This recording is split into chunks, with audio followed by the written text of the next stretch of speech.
Mass Maharaj Raviteja mister Bachchan August 15వ తారీఖున ఈ సినిమాని విడుదల చేశారు.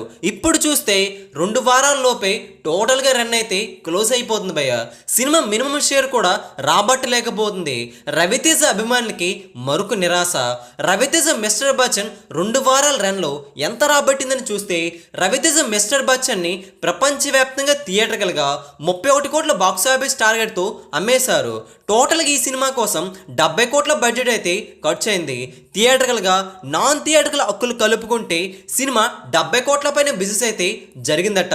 థియేటర్కల్గా చూసుకుంటే 31 కోట్ల బిజినెస్తో బరిలోకి దిగింది. కాబట్టి ఇప్పటి వరకు రికవరీ ఎంత జరిగిందంటే 13 రోజుల్లో టోటల్గా 9 కోట్ల 30 లక్షల షేర్ మాత్రమే రాబట్టుకుంది. 13వ రోజున అస్సలు వసూలు కూడా రాలేదు. టోటల్గా డెఫిసిట్లు నెగిటివ్ షేర్లతోనే రన్ అవుతుంది. సినిమా టోటల్ రన్ అయితే క్లోజ్ అయిందని చెప్పాలి. టోటల్గా థియేటర్కల్ బిజినెస్ దృష్ట్యా చూసుకుంటే 21 కోట్ల 70 లక్షల వరకు షేర్ అయితే ఇంకా రావాలి. ఇక రాబట్టలేని పరిస్థితి కాబట్టి ఇవి నష్టాలని చెప్పాలి.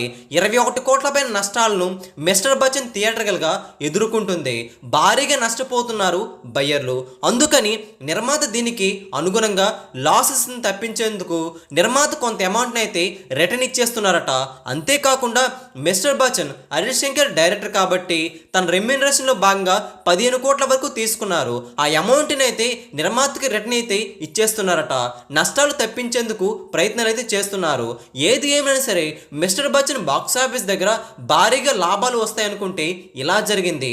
రవితేజ మిస్టర్ బచ్చన్తో మరొకసారి నిరాశపరిచారు భయ్య. మరి బాక్స్ ఆఫీస్ దగ్గర రాబోయే చిత్రాలతో భారీ హిట్ కుట్టాలని కోరుకుందాం. మిస్టర్ బచ్చన్ పై మీ అభిప్రాయం ఏంటో కింద కామెంట్ చేయండి.